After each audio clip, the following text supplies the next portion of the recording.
to see the people on this course that have their kids here. I've never seen a course now with so many kids running around, and they're getting it. And I'm connecting with them because, you know, maybe the way I look or whatever. And how are you liking the course? And they're like, it's good. And they're just so free and happy. And it's like, they're getting this now.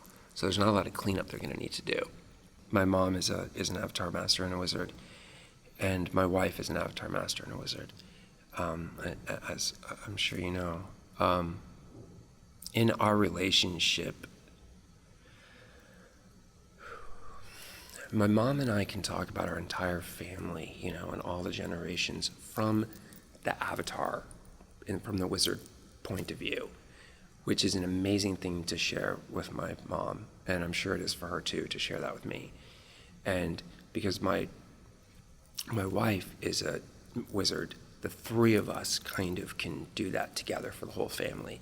Even if, you know, someone is in a creation, my brother and sister-in-law have not taken the Avatar course yet, and I believe they will, but they will call my mom and say, Mom, can you do that like universe thing for Lissy? Because she's had a cold 3 times this month, and, you know, my mom will, you know, work on Lissy to find out what's up, and, you know, Lissy will get better. And, you know, they trust the tools. They haven't taken a course yet, but they trust the tools. Our whole family trusts the tools. And, you know, our mom's kind of like the grand wizard of the family because, you know, she's our mom, but she's also an avatar wizard too. So that, I think that's an incredible gift to have as many people in your family be, you know, have these materials.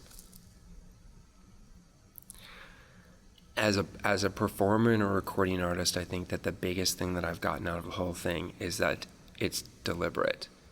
It's not, for me anymore, it's not out of default.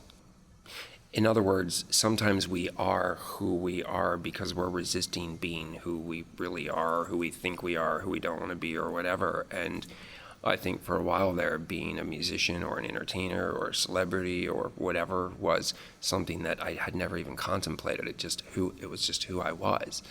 And all of a sudden I started really exploring the materials and the tools deliberately and going in deep and grabbing at the icky stuff, and decided to become deliberate about being who I was, as opposed to just walking around strutting my peacock feathers, so to speak, you know.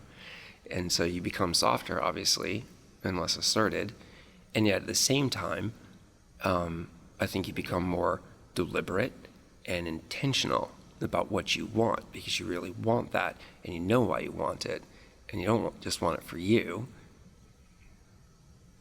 You want it for a lot of reasons and for a lot of people, you know, like that. And then from a creative standpoint, imagine your first wizards being a creative person your whole life and not really understanding what it is or where it comes from. And I was on Wizards, my first Wizards course was about 12 years ago, and Warren Atterbury was very helpful to me, like kind of like a grandpa or uncle. And I used to say things to him like, Warren, do you think I'm writing songs from intuitive mode or origination mode? You know, very intellectual questions, wondering this stuff, you know. And what's really interesting now is I think about those things now and wonder why I don't think about them anymore. I mean, I don't ponder them anymore.